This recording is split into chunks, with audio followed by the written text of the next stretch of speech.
tata laksana insufisiensi adrenal akut dan kronik.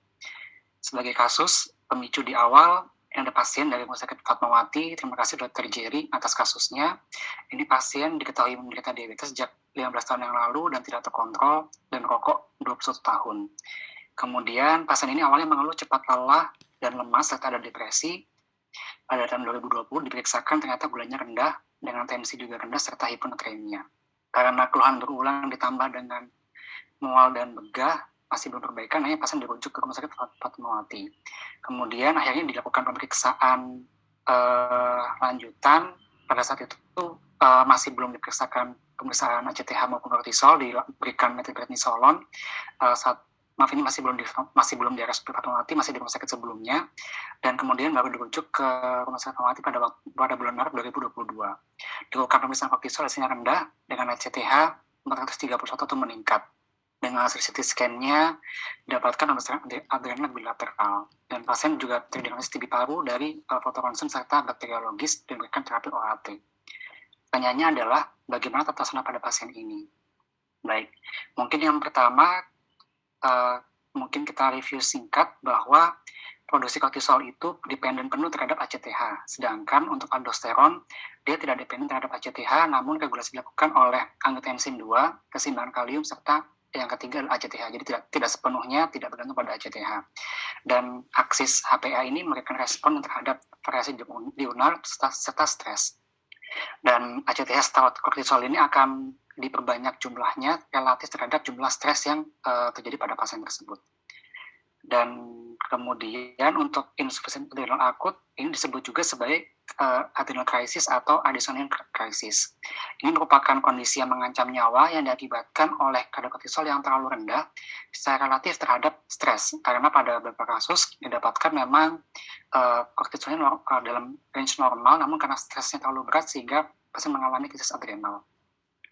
Dan pada primary adrenal insufficiency didapatkan adanya suatu depresi volume dan hipertensi akibat defisiensi mineralokortikoid. Namun pada yang secondary atau tertiary, karena tadi ada pengaruh dari ACTH, tidak terjadi depresi volume, namun yang terjadi adalah penurunan tonus vaskuler sehingga terjadi suatu hipotensi. Dan untuk yang secondary atau tertiary paling sering adalah akibat penghentian steroid yang tiba-tiba. Ini merupakan penyebab yang primary insufficiency, ini yang secondary. Kemudian untuk mekanisme terjadinya suatu insuf adrenal, jadi kalau memang sudah ada gangguan di korteks adrenalnya sehingga terjadi defisiensi dari aldosteron, kortisol, maupun kadang-kadang disebut juga dengan defisiensi epinefrin. Dan untuk defisiensi aldosteron ini akan mengakibatkan gangguan dari regulasi volume dan elektrolit sehingga terjadi penurunan reabsorpsi sodium atau natrium di ginjal dan peningkatan reabsorpsi kalium sehingga terjadi hiponatremia serta hiperkalemia. Kemudian akibat defisiensi kortisol terjadi gangguan metabolisme, yaitu penurunan produksi dari free fatty acid, penurunan liberasi dari amino acid, serta penurunan gluconeogenesis, sehingga nanti terjadi suatu hipoglikemia dan terjadi penurunan penyimpanan energi. Selain itu, karena terjadi defisien kortisol sehingga terjadi inflamasi yang lebih hebat dan mengakibatkan efek toksik dari inflamasi yang tidak terkontrol. Yang ini akan mengakibatkan peningkatan permeabilitas kapiler dan menyebabkan hipotensi.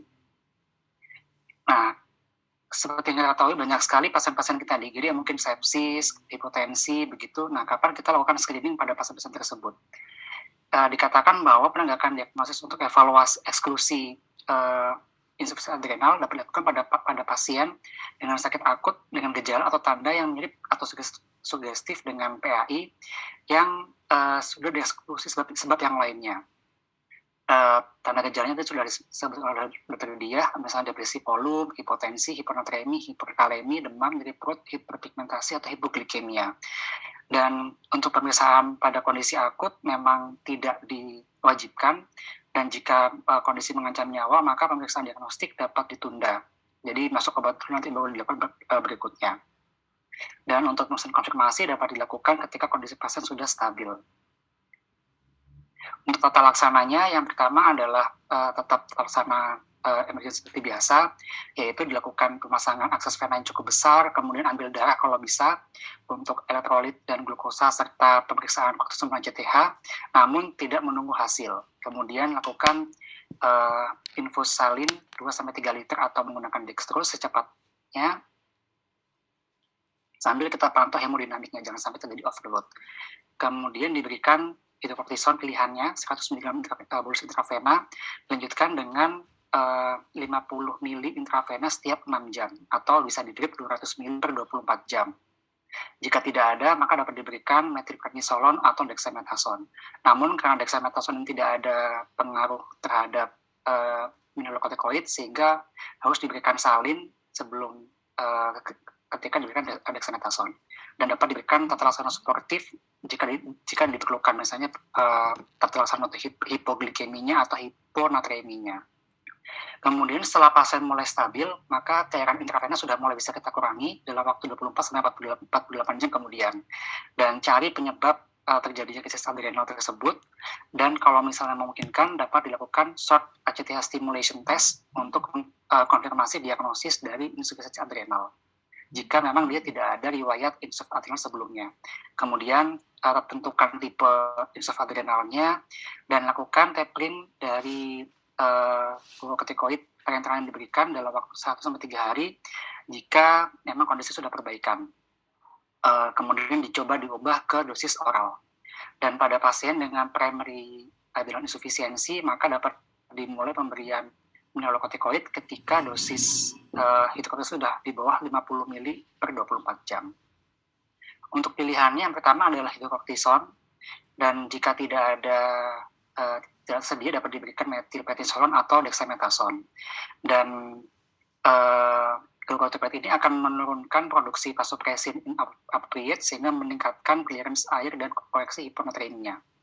Dan koreksi mineralokortikoid ini tidak dibutuhkan pada kondisi akut karena perubahan akibat RAS sistem itu membutuhkan waktu yang cukup lama dan tidak bisa secepat jika diberikan glukokortikoid. Ini merupakan reminder bahwa untuk Dexa ini tidak memiliki potensi untuk mineralokortikoid, sehingga jika kita berikan dexamethasone maka harus diberikan cairan yang cukup. Dan mulai tapering off ketika sudah ada perbaikan klinis dan mulai kita persiapkan untuk menjadi dosis oral atau maintenance. Untuk yang kronik ini memang lebih sulit karena kadang-kadang diagnosisnya tadi yang sudah dijelaskan oleh dia cukup sulit karena beberapa kasus datang dengan atipikal. Tapi ketika sudah terdiagnosis, maka kita bisa mulai lakukan edukasi bahwa pasien itu sebenarnya masih bisa dapat hidup normal dan aktif asalkan terapi penggantinya diminum secara rutin. Dan untuk pemilihan regimen yang disarankan atau yang ideal, yang pertama adalah mirip dengan ritme kortisol endogen.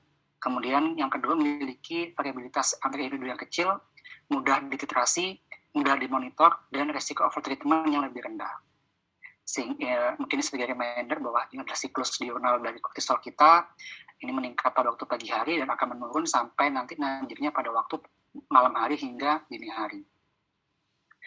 Yang paling optimal adalah short-acting glukokortikoid, ini adalah hidrokortison, yang terbagi dalam 2-3 dosis dalam dosis kecil yang bisa memperbaiki gejala. Dan ini bioavailabilitas cukup tinggi, hampir 100%, dan testosteron akan naik secara cepat 30 menit setelah diminum. Dan regimen short-acting glukokortikoid ini secara kasar dapat meniru ritme diurnal. Dan dosis ditujukan untuk mengganti kortisol yang hilang, dan sekresi hariannya pada pasien normal itu sekitar 2,7 hingga 14 mg meter square per hari. Dan tadi total dosisnya dibagi dalam 2-3 dosis. Untuk jika dibagi dalam 2 dosis, maka dibagi dalam 2/3 pada pagi dan 1/3 pada sore. Kalau misalnya 3 dosis, maka dosisnya menurun dari pagi hingga sore. Misalnya pagi 10 mili, siang 5, dan sorenya 2,5 mili. Dan beberapa studi merekomendasikan total dosisnya adalah 15 hingga 25 mili dan terbagi dalam 2 atau 3 dosis. Dan dosis tunggal, misalnya sekali pada waktu pagi hari, sebaiknya dihindari kecuali memang ada masalah compliance. Kekurangannya memang dia tidak bisa mereplikasi siklus diurnal secara 100%, dan pada saat bangun tidur, seperti tadi kita lihat di grafiknya tadi itu, kadang-kadang pada saat nadir itu masih terjadi insuf adrenal yang transien, sehingga pasien merasa capek, mual, serta sakit kepala pada waktu bangun tidur. Pada kondisi seperti ini, kita bisa sarankan pasien untuk mungkin minum obatnya, bangun di dini hari, misalnya jam 3 atau jam 2 untuk minum obatnya dulu, Terus setelah itu tidur lagi adalah saat bangun sudah terkompensasi dengan kortison yang diminum. Dan ini adalah rasionalisasi pemberian 3 kali sehari. Dan misalnya kita berikan pada pagi hari, kemudian pada waktu siang, dan pada waktu sore atau menjelang sore. Disarankan diberikannya jangan malam hari, tapi early evening, jadi bisa sekitar jam 16 atau jam 17. Yang kedua, kalau misalnya memang tidak tersedia, kita bisa berikan long acting glucocorticoid, misalnya methylprednisolon, prednison, atau dexamethasone. Ini memang efek fisiologis lebih halus karena dia lebih landai, namun seringkali terjadi overtreatment karena kita memberikan dosis yang tidak sesuai dengan kebutuhan pasien. Dan pilihannya memang kita bisa berikan pada pasien yang komprehensifnya buruk atau pada pasien yang mengalami gejala yang berat pada malam hari atau subuh yang tidak perbaikan ketika kita berikan hidroksiapatitol sehari. Ini merupakan gambaran kerja short acting, intermediate serta long acting. Ini sih sebetulnya pada profil glukosa, namun kita bisa lihat bahwa pada hidrokortison dia cukup singkat, sementara pada yang lain cukup panjang, bahkan pada dexamethasone dia lebih dari 24 jam. Untuk monitoring dosis, kita memang paling tepat berpegang pada jenis pasiennya. Jadi dosis jika terlalu rendah, maka pasien akan masih mengeluh gejala insuffadrenalnya, dan jika terlalu tinggi, maka akan muncul gejala Cushing, serta terjadi peningkatan berat badan. Selain itu, kita bisa lakukan screening ACTH, yang jika masih tersupresi, berarti mengindikasikan dosis yang terlalu tinggi pada primary adrenal insufficiency. Untuk pengganti mineralocorticoid, ini dibutuhkan pada pasien yang primer karena memang sudah tidak bisa menghasilkan mineralocorticoid dan diberikan fluorocortisone oral dengan dosis 0,1 mili per hari. Dan mungkin lebih rendah jika pasien sudah mendapatkan dosisnya cukup tinggi. Namun pada kondisi khusus, misalnya pada kondisi musim panas atau pada kondisi pasien banyak aktivitas, mungkin membutuhkan dosis yang lebih tinggi. Monitoringnya dengan menggunakan dengan mengevaluasi gejala hipotensi serta dengan memeriksakan PRA. Untuk DHEA ini kita berikan pada wanita yang mengeluarkan gejala misalnya seperti gangguan mood atau kualitas hidup yang masih belum baik walaupun sudah mendapatkan dosis glucocorticoid serta glucocorticoid yang optimal, dan dapat dikatakan memang dapat memperbaiki mood atau psychological welfare. Namun ada efek sampingnya, yaitu kulit berminyak, ada hirsutism, jerawat, serta peningkatan keringat, serta ada odor katanya. Untuk kondisi khusus, misalnya pada kondisi emergency precaution, kalau misalnya di luar negeri, mereka sudah memiliki suatu kartu khusus yang menandakan bahwa pasien ini menderita primary adrenal insufficiency. Dan ketika ada kondisi emergency, mereka sudah siap dengan pen berisi dexamethasone 4 mili dalam 1 milisalin, sehingga tinggal disuntikan saja. Dan pada pasien-pasien dengan insuffadrenal ini kita perlu edukasi juga bahwa jika ada kondisi sakit, maka pasien bisa meningkatkan dosis steroid yang dikonsumsi. Misalnya jika demam atau ada sakit yang lain, maka kita bisa lakukan peningkatan dosis. Namun jika dalam 2-3 hari tidak perbaikan, pasien kita minta untuk kembali ke rumah sakit atau ke dokter. Kemudian pada kondisi-kondisi operasi, misalnya pada operasi minor, serta mayor, ini juga ada penambahan dosis yang diberikan sebelum sampai setelah tindakan. Dan pada kondisi emergency treatment atau stres berat, maka dapat diberikan dosis steroid yang lebih tinggi, misalnya dexamethasone 4 mili atau hidrokortison 100 mili selama pasien mengalami stres akut ini. Untuk kehamilan memerlukan suatu evaluasi yang lebih khusus, sehingga pada pasien yang hamil, maka kita perlukan konsultasi ke endokrinologis. Untuk kasus yang tadi, pada pasien ini dapatkan tanda-tanda adanya hiperpigmentasi pada telinga dan pada punggung pasien, dan dari hasil CT scan memang didapatkan adanya suatu hiperplasia bilateral pada kelenjar adrenalnya, kita lihat di sini, dan diagnosisnya adalah TB adrenal, sehingga pasien mengalami primary adrenal insufficiency dengan hasil yang sesuai dengan kortisol yang rendah serta ACTH yang tinggi, dan saran tambahannya adalah jika memungkinkan dilakukan dynamic testing. Untuk terapinya, pasien ini mendapatkan, karena memang primary insufficiency, mendapatkan dua-duanya dengan hidrokortison dosis 15-25 mili per hari dan fluorocortisone 100 mikro per hari, serta kita obati kausanya atau OAT. Pemantauannya terutama dengan gejala, karena pasien ini menderita TB adrenal, dikatakan memang beberapa kasus itu tidak bisa kembali penuh fungsi adrenalnya, sehingga mungkin substansinya akan diberikan selama seumur hidup. Baik, mungkin itu saja yang dapat saya sampaikan.